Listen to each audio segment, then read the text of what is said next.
Oke, kita akan lanjut ke kasus penipuan Jessica V. Nih, di sini kita akan kasih kalian slideshow tentang beritanya, di mana di situ Jessica kena tipu sebesar berapa? 6,5 miliar. 6,5 miliar itu adalah nominal yang sangat besar ya. Itu gimana ceritanya? Kita minum dulu deh, minum dulu. Biar tenang, karena ini kan mau membahas penipuan ya. Ini penipuan lebih berat ditipu apa lebih berat hantu? Lebih berat ditipu kayaknya. Lebih berat ditipu, panas. Iya langsung panas. Halo teman-temannya Furi, ketemu lagi di sesi Indigo Datengin Seleb.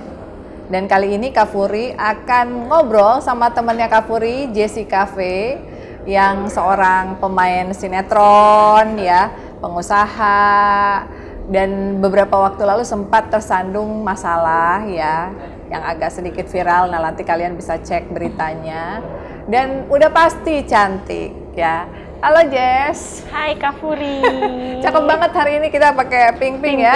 Iya. Jadi Jini saking senengnya ngelihat yang cakep, pengennya dilahunnya sama Kak Jess gitu. Tapi beneran emang kamu pernah disantet? Iya. Itu sih cerita santet tentang diri aku tuh spasi ya, dan kenapa ya aku tuh suka bingung karena sering banget orang tuh nyantet aku. Cuman gitu? Iya. Mungkin karena cintanya ditolak akhirnya dukun bertindak nggak sih Jess? Sepertinya macam-macam, ada percintaan ditolak, ada tentang dunia pekerjaan yang ada tentang masalah sirik-sirik, sepertinya bercampur aduk deh Kak. Iya.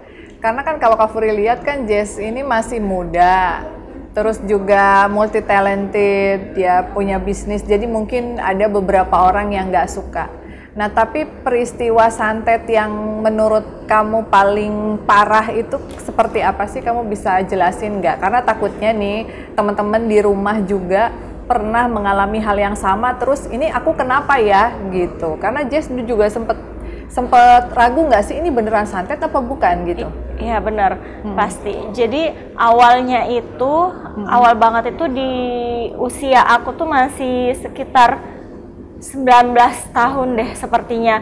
Nah itu tuh yang awal banget aku ngerasa itu aneh, karena badan aku tuh kayak nggak enak, dan itu lama aku alamin Kak. Itu ada sekitar 2 tahun. 2 tahun itu kepala aku tuh sering pusing, badan itu kayak lemes, terus nggak karu-karuan, aura aku tuh jelek banget. Sebenarnya aku tuh nggak begitu paham ya tentang aura sebenarnya, karena kan aura aku mau gelap mau terang, kayak menurut aku biasa aja pada saat itu.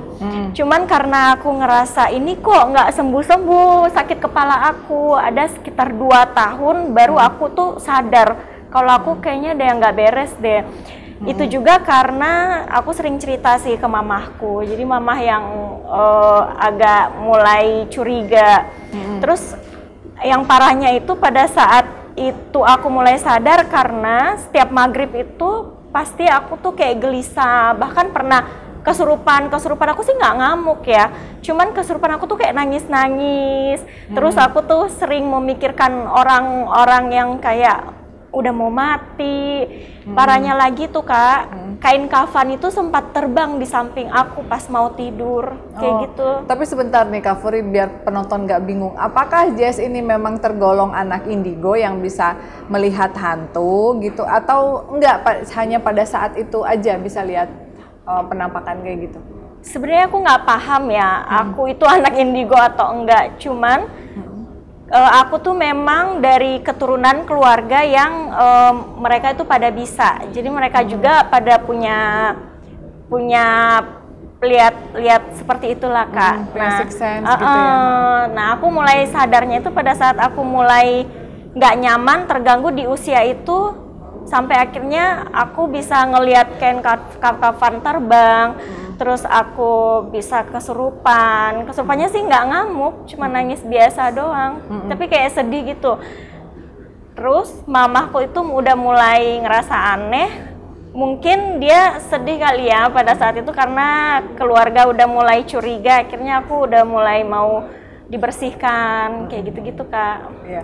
Jadi sebelum 2 tahun ini kamu masih nganggap itu seperti sakit kepala biasa. Gitu. Jadi minum obat tapi nggak sembuh-sembuh gitu. Oke. Gejala yang paling mengganggu ya selain kesurupan dan melihat kain kafan gitu. Kalau tidur gimana? Tidurnya oke? Apa badan ada yang sakit nggak selain di kepala gitu? Tidurnya selalu gelisah, nggak pernah tenang. Terus pinggang sering sakit. Lama banget itu aku alamin. Pinggang sering sakit, pundak itu berat terus, kanan kiri itu selalu berat. Gitu Kak. Oke. Akhirnya setelah memutuskan bertanya ini sama keluarga ya, karena kan keluarga sendiri juga bisa nih. Akhirnya ditemukan apa tuh menurut mereka waktu itu? Menurut mereka sih ada kiriman dari orang sakit hati sih. Makanya jangan kecakapan, sering nolak cinta orang sih. Iya. Jadi karena sekarang itu orang kadang ya kalau cintanya ditolak tuh suka nyarinya dukun gitu. Serem. Nah, terus pada saat itu pengobatannya seperti apa tuh? Perlu ya diceritakan? Gak apa-apa ya Kak? Iya nggak apa-apa. Pada saat itu yang bersihin aku sih keluarga sendiri sih, karena memang keluargaku pada bisa, cuman memang keluarga aku tuh kan nggak mau ditahu orang sebenarnya. Maaf ya mama pama nih aku cerita, mereka tuh memang nggak mau ditahu orang Kak, jadi khusus buat keluarga, dan itu juga bener-bener kalau ngerasa perlu banget diobatin. Nah pada saat itu memang aku udah perlu banget diobatin.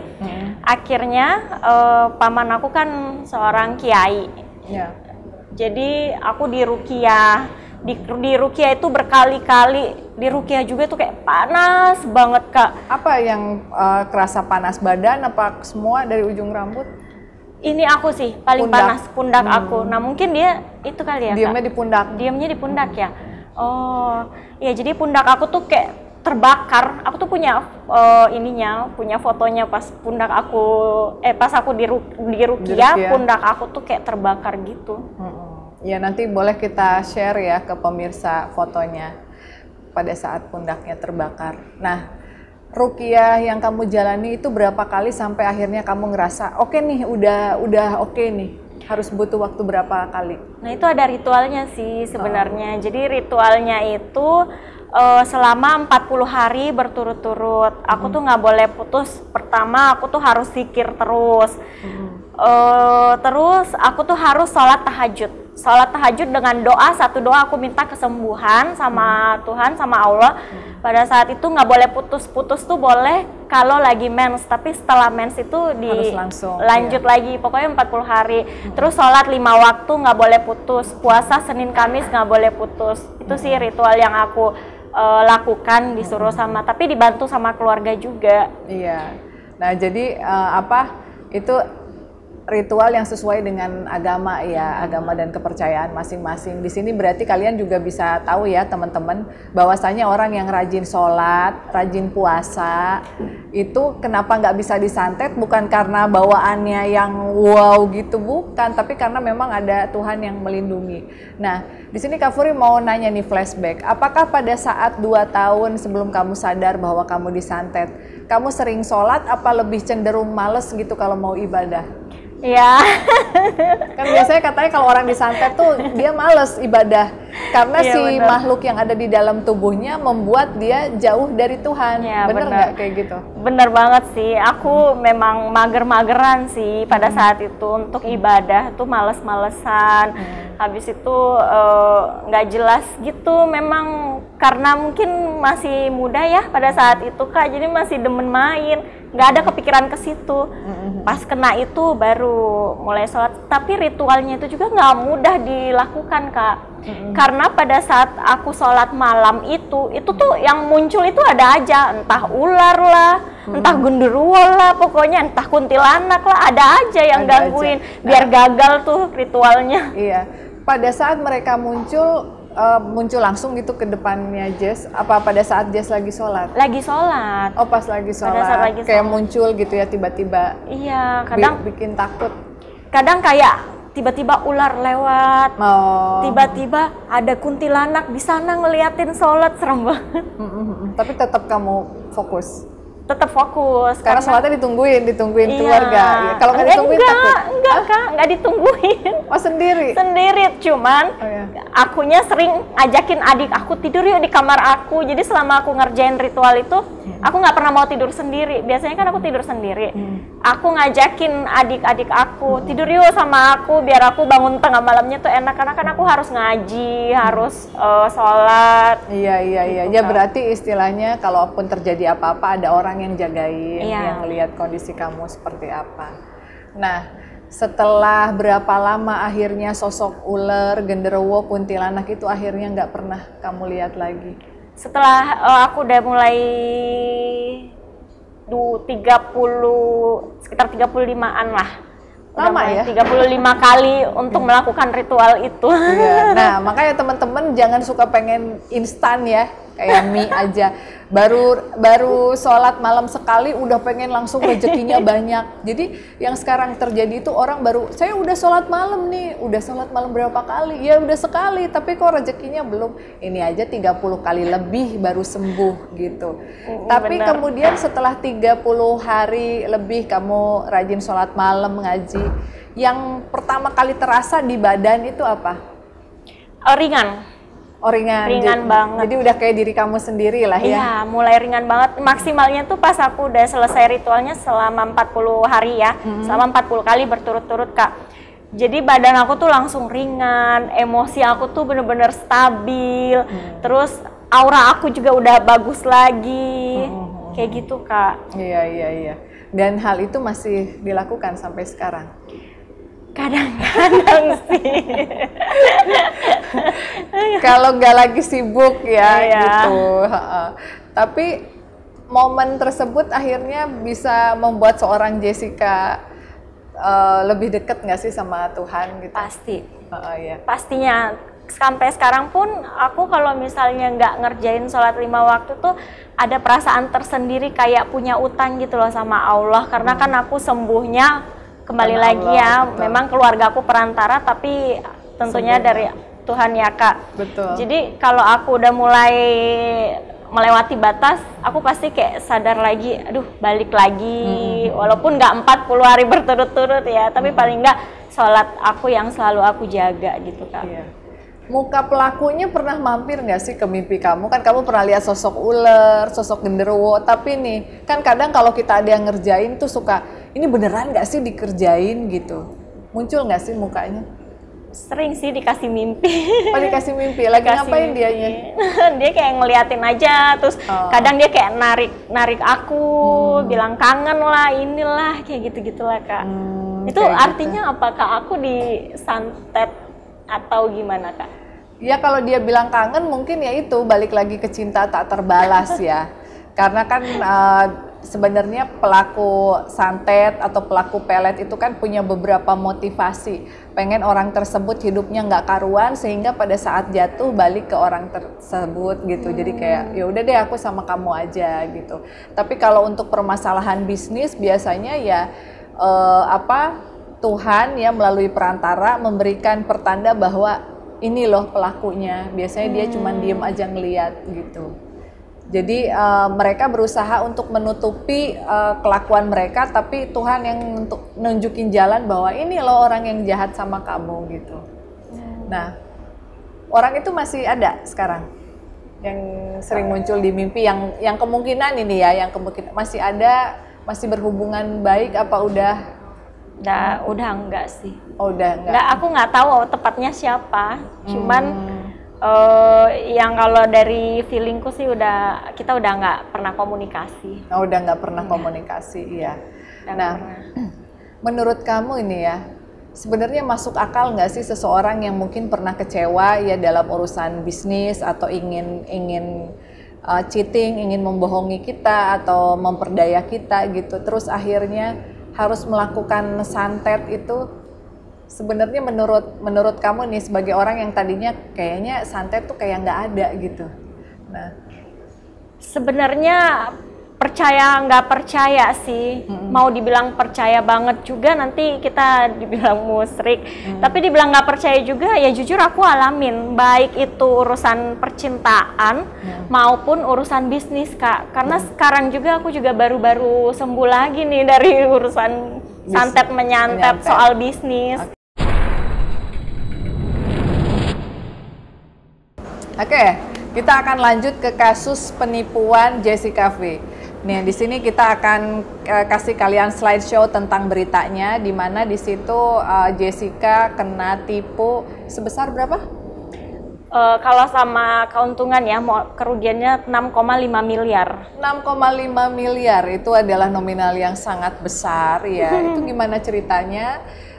Kita minum dulu deh, biar tenang, karena ini kan mau membahas penipuan ya. Ini penipuan lebih berat ditipu apa lebih berat hantu? Lebih berat ditipu kayaknya. Lebih berat ditipu, panas. Iya langsung panas. Aduh.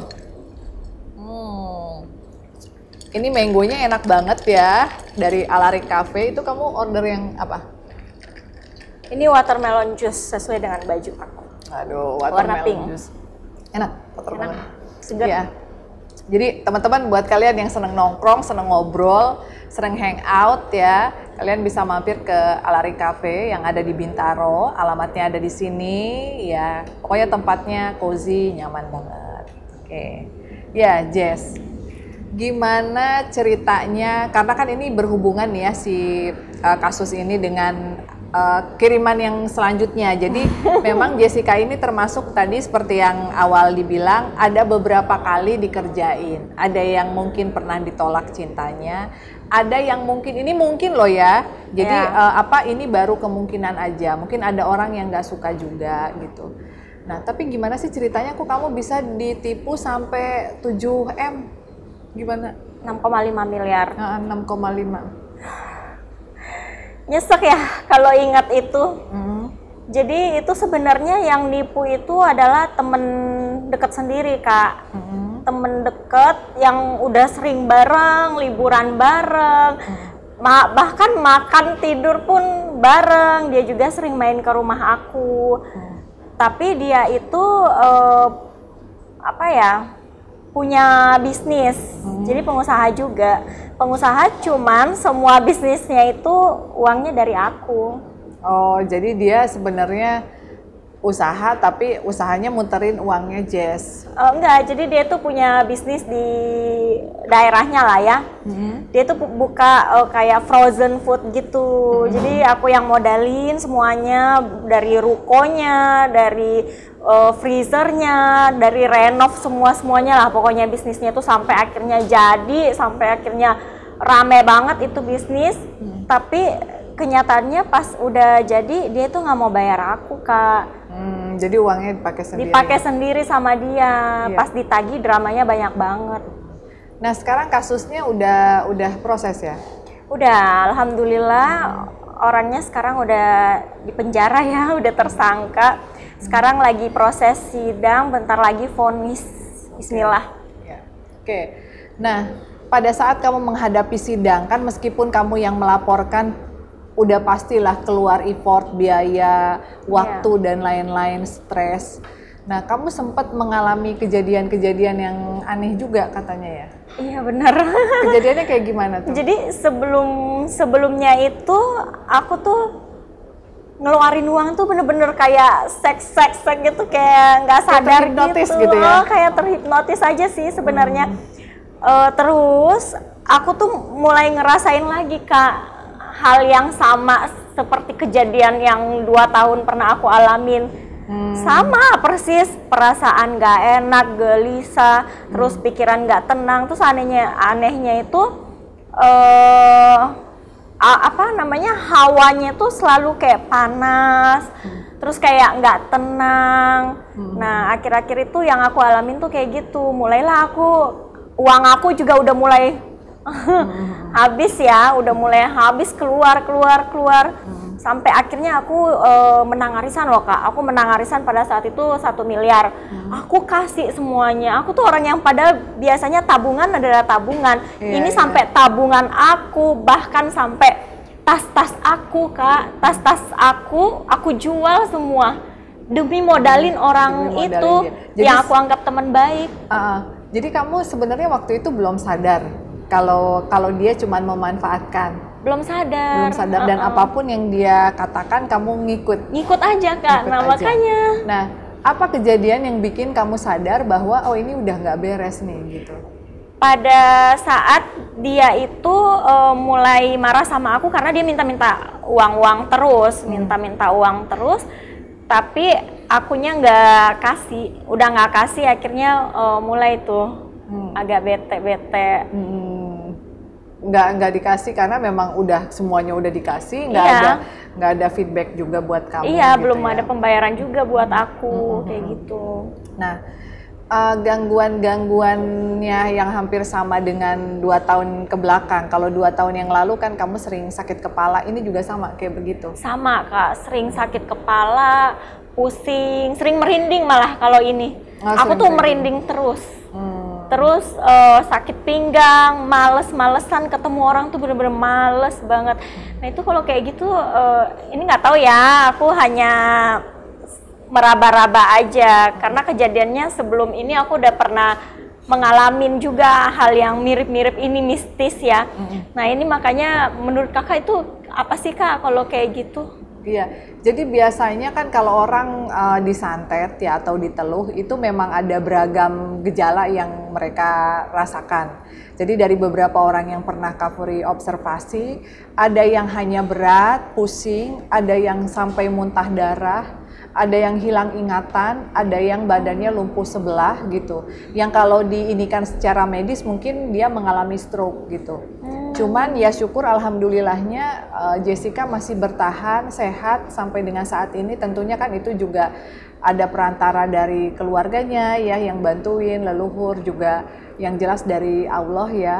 Jadi Allah Subhanahu wa taala yang senantiasa tetap melindungi sampai akhirnya bisa survive lagi. Tapi kamu sempat diruqyah juga, diruqyah lagi, apa enggak kalau yang pengobatan yang kali ini? Diruqyah lagi. Diruqyah lagi ya, nggak apa-apa, sering-sering ruqyah nanti juga kan bersih gitu. Lagi, diruqyah lagi pastinya sama keluarga. 40 hari juga sama? Yang ini ritualnya 40 hari berturut-turut, sama seperti itu karena agak keras ya yang ini. Kalau dari feeling keluargaku, orang tersebut itu pengennya tuh aku lumpuh, pengennya aku tuh isdat mati ya, biar mungkin ya masalah beres gitu. Nah ini lebih parahnya lagi Kak, hantunya tuh bener-bener nyata dan ngegangguin satu keluarga kalau ini. Apa gangguan-gangguan yang dialami sama keluarganya Jess nih? Ya jadi dia itu bener-bener di rumah itu, laci kamar aku tuh kayak ini udah bukan mimpi lagi ya, ini bener-bener nyata. Aku tuh mau tidur, laci kamar tuh dibuka, tutup, terus kayak nyari sesuatu gitu loh Kak, di laci, nggak tahu ya nyari apa tuh. Habis itu pintu kamar dibuka, diblok, ini nyata, dan ini bukan cuma aku doang yang lihat, tapi saudaraku lihat, mbak yang kerja di rumah lihat. Tapi kalau sosoknya sendiri nggak kelihatan? Sosoknya itu hitam pekat, kayak laki-laki deh. Oh iya, kayak yang video itu si Ibdar bukan? Ada asistennya, nggak itu bercanda ya, ada asistennya. Tapi nggak hitam pekat kok, hitamnya sawo-sawo matang kalau dia mah, iya. Nah, kamu capek nggak sih? Jadi gini ya, kalau Kak Furi lihat orang yang sedang bersengketa dalam masalah hukum ya, apalagi kamu udah ketipu miliaran, kamu kan harus mikirin buat ini. Terus belum lagi gangguan di rumah yang kita juga kan yang namanya santet itu kan tidak ada buktinya. Jadi kita juga bisa berasumsi dari dia padahal bisa aja mungkin kiriman dari orang lain gitu. Nah, di tengah kegalauan itu ya, kamu mikirin masalah hukum, kamu mikirin masalah santet, mikirin digangguin. Itu sempet ngedrop apa oleng apa gimana? Pasti ya Kak, aku sempat ngedrop banget sampai nangis, tiap hari nangis, terus malas ketemu orang yang aku pikirkan ya Allah sayang banget aku udah nabung bertahun-tahun hilang seperti itu ya ngedrop banget pastinya Kak. Ngedrop banget ya. Berarti di sini yang memberikan support dan kekuatan ya tentunya nggak terlepas juga keluarga ya. Keluarga. Akhirnya bisa bikin kamu bangkit lagi. Bener, mama, papa, paman, saudara-saudara itu support banget sih. Sekarang aku lagi pemulihan nih. Lagi masa pemulihan Lagi dan masa. syukur alhamdulillah pemulihannya cepet ya, recovery-nya tetap cakep, tetap berkarya juga gitu. Dan sekarang juga ada di salah satu partai juga ya. Iya benar. Itu bagi-bagi waktunya gimana tuh Jess? Nah itu mungkin salah satu cara aku buat ngelupain masalah aku. Jadi aku sibukin diri aku syuting, terus aku berorganisasi, terus banyaklah hal-hal yang aku lakuin, aku berbisnis, gitu Kak. Nah dari situ juga kamu pasti banyak kenalan, banyak orang-orang yang kasih kamu support dan Iya, dukungan benar. ya. Nah kalau dari segi percintaan nih mengganggu gak sih itu? Kan masih single nih ya. Masalah-masalah itu bikin kamu terganggu sampai nggak sempet cari pacar apa gimana? Sempet, itu sih perlu dibahas banget ya Kak. Karena sekarang itu aku ngerasa banyak masalah yang belum kelar juga, jadi kayak untuk mau mulai hubungan percintaan itu kayak agak sedikit traumanya itu kenapa? Karena nanti begitu aku punya pacar, aku kan orangnya manja ya, jadi kalau aku punya pacar, pasangan, otomatis aku akan selalu cerita masalah aku, nanti kasihan gitu loh Kak. Kalau takut stres dia. Iya, nanti dia apaan sih baru kenal udah banyak masalah. Aku trauma sendiri, tapi nggak tahu ya kalau cowok-cowok yang mungkin siap mental deket sama aku, siap terima keadaan aku nggak tahu. Ya pasti ada lah ya, pasti ada yang nerima sosok perempuan tangguh, iya, cakep lagi gitu. Oke. Jadi dari semua perjalanan santet kamu yang udah 2 tahun di santet, terus sembuh, akhirnya sekarang kena santet lagi. Pesan-pesan yang ingin Jessica sampaikan untuk orang-orang di luar sana nih. Sebenarnya kalau ada gangguan atau badan gak enak itu harus langsung diatasi atau harus tetap positive thinking sih sebenarnya? Nah, itu kembali lagi ya, percaya nggak percaya. Tapi karena aku mengalami sendiri, the real. Jadi menurut aku kalau misalnya kalian ngerasain badan gak enak, terutama sih selalu di pundak sama kepala. Pundak, kepala, pinggang, kayaknya satu paket ya Kak itu. Iya. Nah biasanya itu, kalau itu udah selalu sakit dan udah minum obat tapi nggak sembuh-sembuh, bahkan udah lebih dari seminggu, sebaiknya sih dicek aja ya. Kan nggak ada salahnya dicek ke ustadz mungkin atau ke orang-orang yang bisa gitu. Betul, jadi lebih baik segera ya daripada nanti mengobatinya harus panjang, karena ya itu tadi ya, doanya juga lumayan 40 hari, artinya kalian juga harus betul-betul konsisten. Yang punya kesibukan banyak juga tetap nggak boleh bolong-bolong tuh sholat tahajudnya, kayak begitu. Jadi intinya tetap ya Jess, apapun yang terjadi kepada manusia, apapun yang orang kirimkan kepada kita, kalau memang Tuhan masih berkehendak kita untuk hidup, kita tetap bakalan selamat ya. Iya, pasti. Jadi untuk orang-orang yang mungkin sekarang kalian lagi sebel ya, lagi kecewa, lagi benci sama orang gitu, lagi pengen ini orang aku kerjain deh. Lebih baik kalian berpikir berulang kali, karena yang namanya karma itu akan kembali ke diri kita sendiri. Kalau kalian dijahatin, jangan membalas ya, cukup kalian obati diri kalian, pagari diri kalian, perbaiki ya, karena kalaupun kita membalas artinya kita sama dengan mereka dan dosa kita juga jadi nambah lagi deh. Iya, ya. benar. Berarti sekarang udah selalu ekstra pengamanan, sholat terus ya? Iya, udah pasti. Sekarang aku bener-bener ibadah, insya Allah nggak berani tinggal lagi. Terus selalu minta doa juga sih sama keluarga, apapun itu yang aku lakuin, aku selalu minta support. Mungkin dulu juga aku kurang komunikasi sama keluarga, terlalu asik sendiri. Sekarang lebih dekat sama keluarga, dampak positifnya itu sih Kak. Aku lebih dekat sama keluarga, mama, papa, saudara, paman gitu. Jadi apa yang setiap aku lakuin sekarang, mah doain ya gitu. Ya, dan keluarga juga pastinya bakalan lebih ngejagain Sekarang. Nggak mau gimana-gimana anaknya.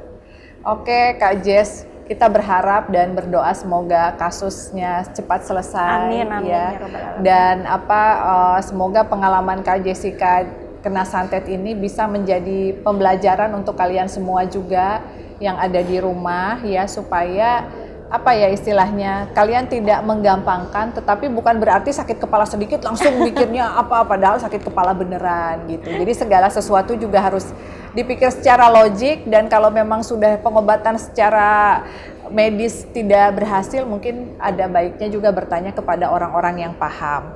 Oh iya, Kak Furi juga mau kasih gelang ya, ini gelang Celine untuk Kak Jess ya. Thank you, Kak Furi juga pakai. Cantik banget. Ya, jadi gelang Celine ini ada di Instagramnya Boneka Furi Harun. Ini fungsinya untuk aura booster ya, membooster aura orang-orang yang mungkin lagi sedikit galau, sedih, susah tidur ya, terutama yang sering mengalami gangguan insomnia. Jadi Kak Furi berharap semoga Jessica tidurnya bisa lebih nyenyak, jadi bangun paginya lebih fit, olahraga terus ya. Udah sering banget olahraga. Iya bener. Iya. Thank you Kak. Dan semoga dapat pasangan yang yang sesuai dengan kriteria yang diinginkan. Ya. Amin. Amin. Oke teman-teman, untuk kalian yang ingin bertanya atau kenalan sama Jess, kalian bisa add Instagramnya di sini, Jessica V ya. Lalu juga kalian bisa lihat beberapa cuplikan berita-beritanya juga, dan foto-fotonya semuanya cantik-cantik di sana. Dan untuk kalian yang ingin bertanya, silahkan klik di kolom komentar. Thanks for watching. See you on the next episode. Bye-bye. Bye.